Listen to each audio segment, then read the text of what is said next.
Hello बच्चे लोग, कैसे हैं आप लोग? उम्मीद है बहुत ही बेहतरीन होंगे।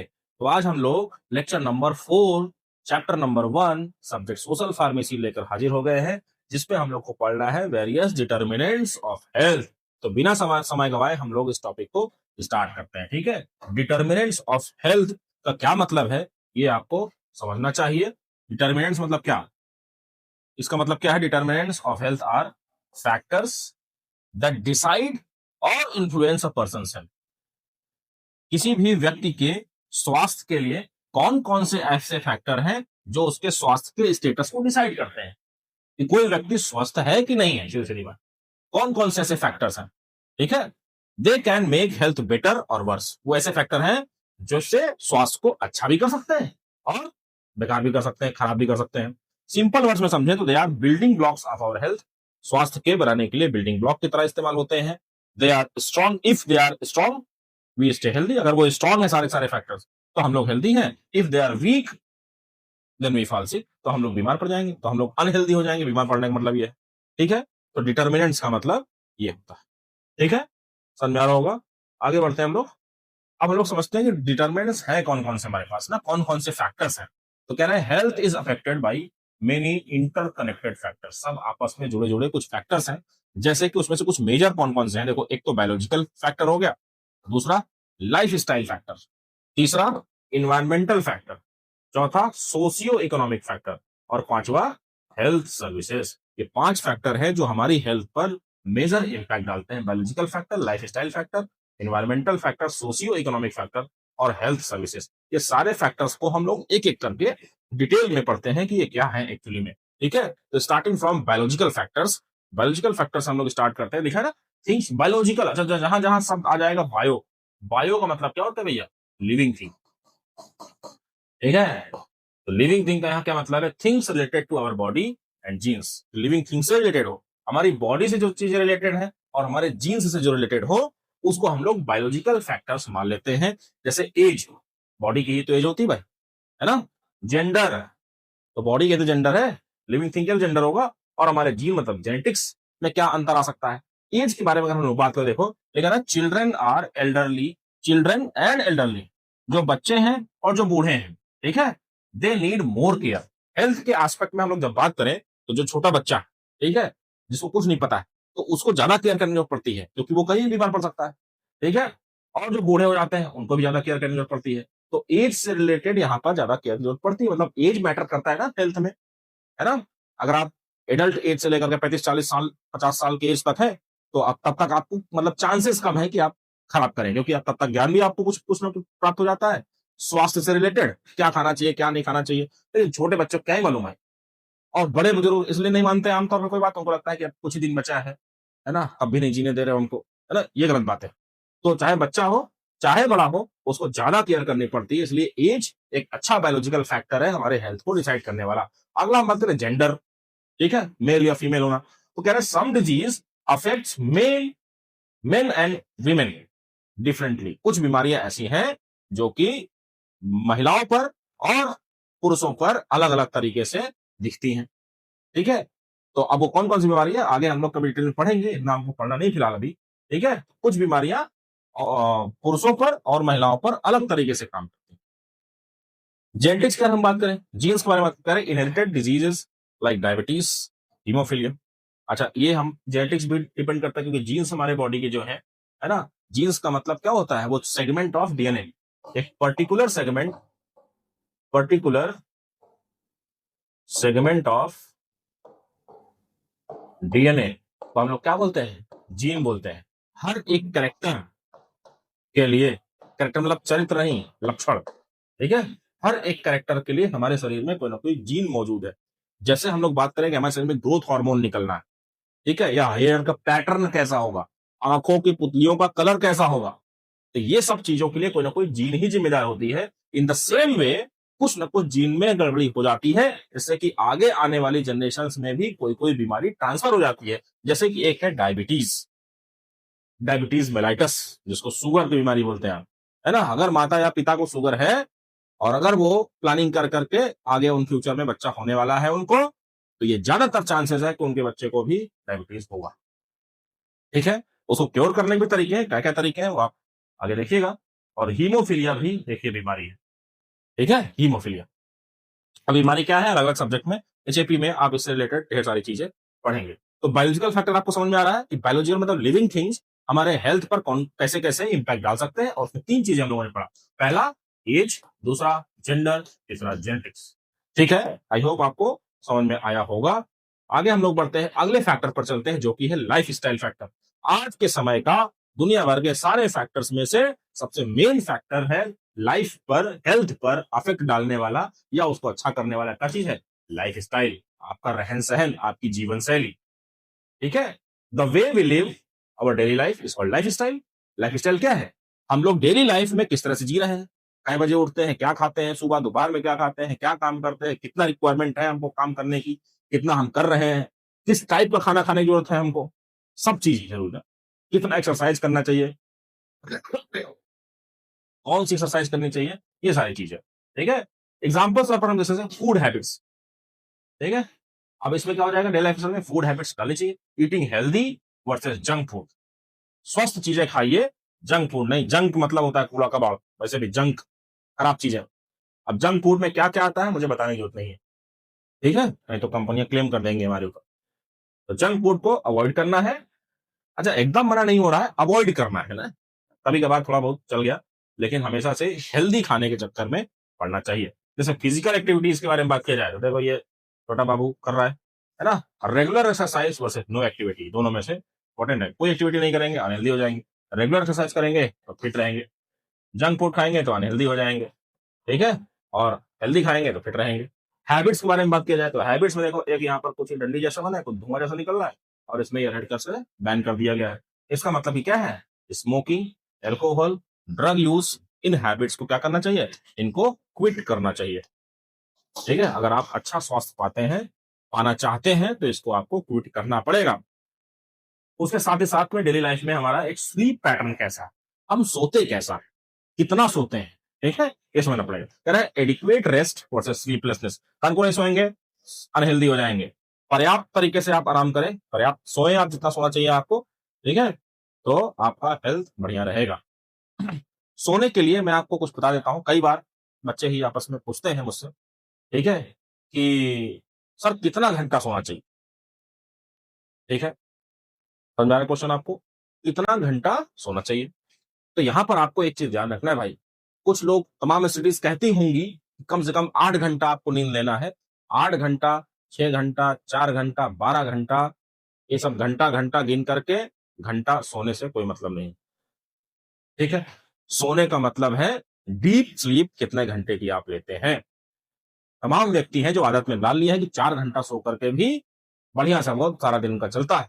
अगर आप 8 घंटा पर डे सोते हैं, अगर आप 6 घंटा सो जाएंगे एक दिन में, तो आपका रूटीन गड़बड़ा जाएगा, आपको अच्छा नहीं लगेगा। लेकिन एक दिन अच्छा नहीं लगेगा ना, दूसरे दिन 6 घंटे नींद पूरी करने का प्रयास कीजिए, 8 घंटे में नींद पूरी कर प्रयास करनी है, या फिर उससे 4 घंटे में ले आइए।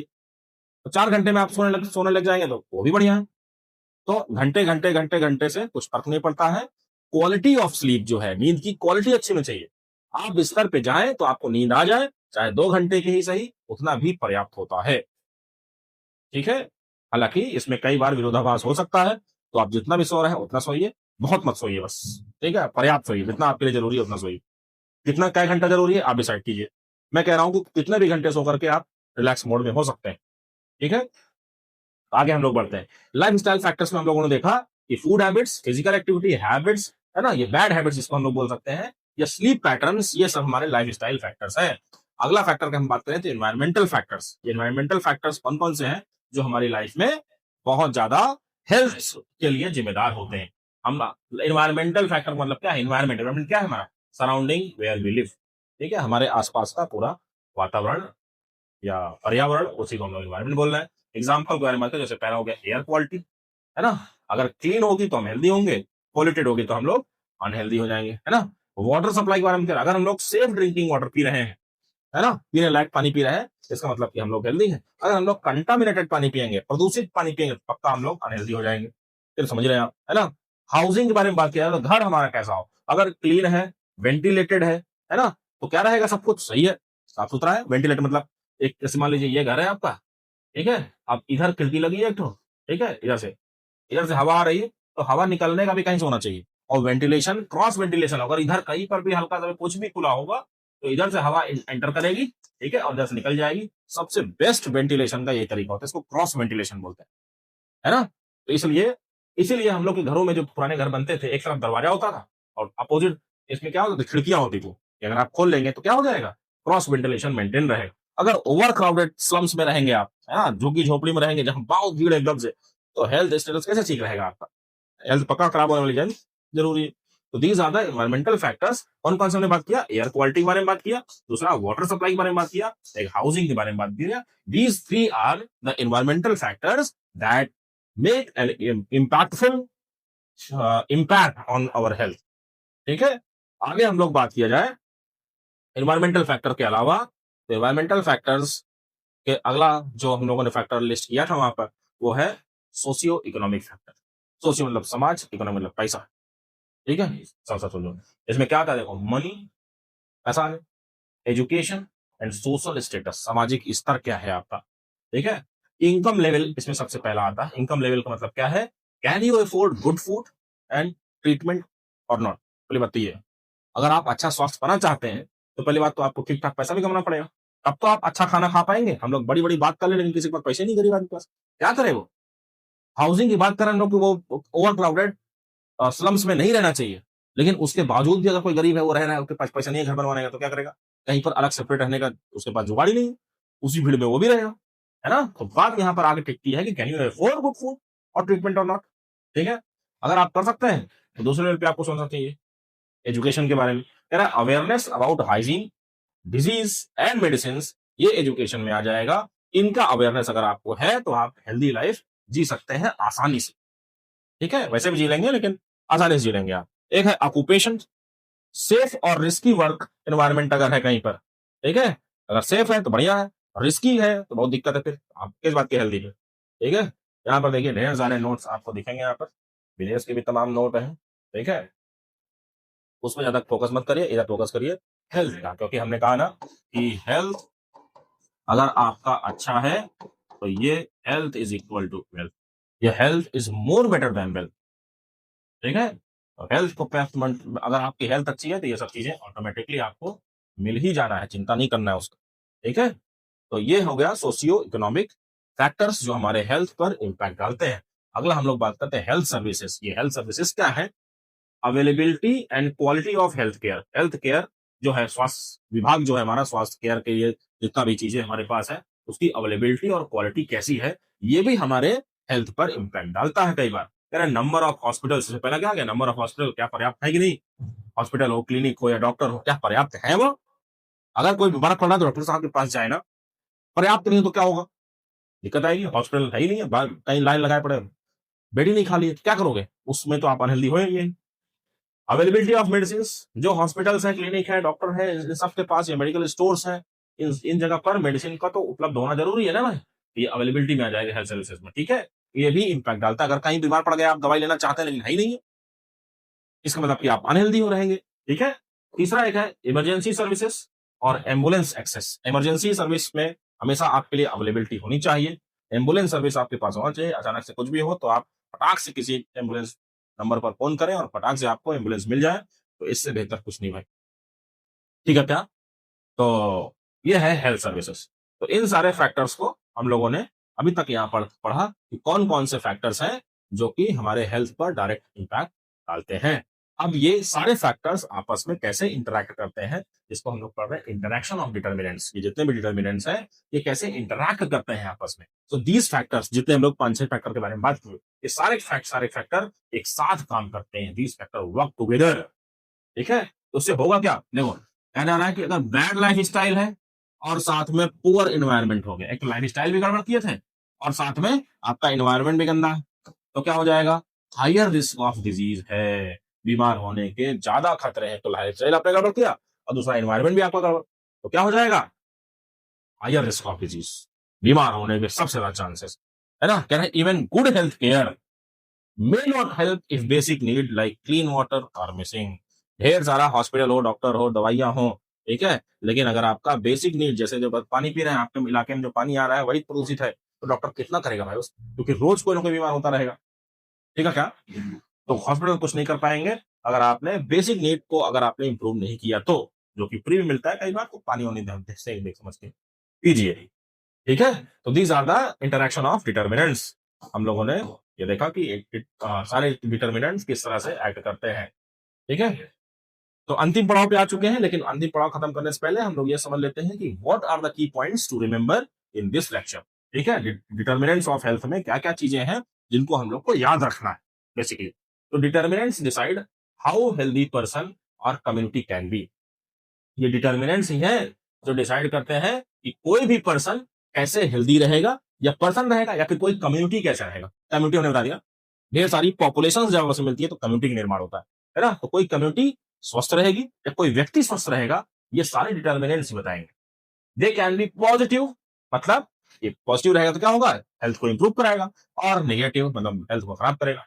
डिटर्मिनेंट्स, ठीक है क्या? Public health programs aim to improve all determinants together. Public health के ढेर सारे प्रोग्राम हैं जिसमें इन सारे डिटर्मिनेंट्स को इंप्रूव करने के बारे में बात की जाती है हमेशा। अब बात कर रहे हैं हम लोग, health is like a building. Health क्या है, एक बड़ी इमारत की जैसे है। ठीक है, कह रहे हैं उसमें कौन कौन सी चीज लगे हैं, एक बायोलॉजिकल फैक्टर्स लगते हैं इस इमारत को बनाने में, लाइफ स्टाइल आपकी जरूरत पड़ती है, इन्वायरमेंट आपको जरूरत पड़ता है, सोशल जरूरत पड़ता है, और हेल्थ केयर फैक्टर्स जरूरत पड़ते हैं।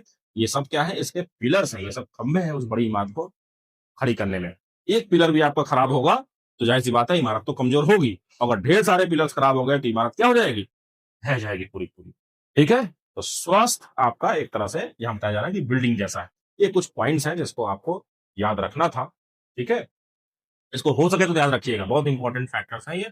ठीक है, तो आगे तो, तो यहां तक हम लोगों ने देखा कि डिटर्मिनेंट्स ऑफ हेल्थ कौन कौन से हैं और कैसा कैसा इंपैक्ट डालते हैं, है ना। पॉजिटिव इंपैक्ट भी डालते हैं, नेगेटिव इंपैक्ट भी डालते हैं।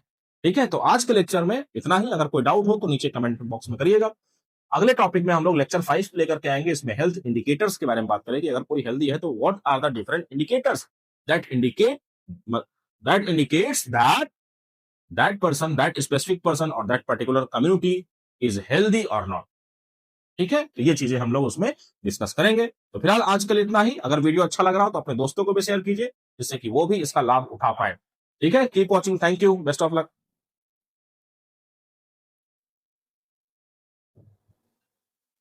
हो गया क्या?